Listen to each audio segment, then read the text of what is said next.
In the Bible, there's a true story about a woman named Naomi. Naomi was very sad because her husband and her 2 sons had died in the land of Moab where they were living. Naomi was left with the wives of her 2 sons. One was named Orpah and the other was named Ruth. At first, Naomi was very sad. She didn't know what to do. When she heard that God was providing food and help for her people in the land of Judah, she decided to go back to where she was from so she could have a better life.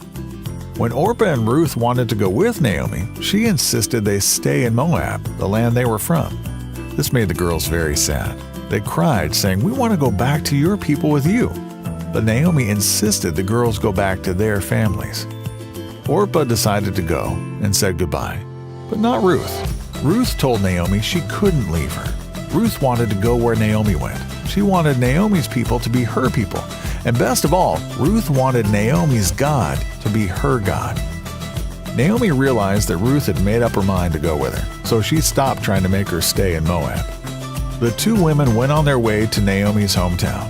When they arrived, it was time for the harvest, and all of the fields were full of wheat. Naomi and Ruth needed food, so one day Ruth decided to walk behind the farmers in their fields and pick up any of the grain they dropped. The field she went to work in belonged to a man named Boaz. Boaz was Naomi's relative and saw Ruth working. He thought about how kind she was to help Naomi. Boaz wanted to take care of Ruth, so he told his workers to let extra grain fall to the ground for Ruth to have. Boaz fell in love with Ruth, and they were eventually married. Naomi was so happy that God had given her a new family to love. It wasn't long before God gave Boaz and Ruth a baby boy named Obed. There's a promise in Psalm 46:1 that says, "God is our protection and source of strength.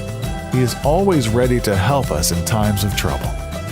God kept this promise and was with Naomi and Ruth, giving them protection and the strength they needed.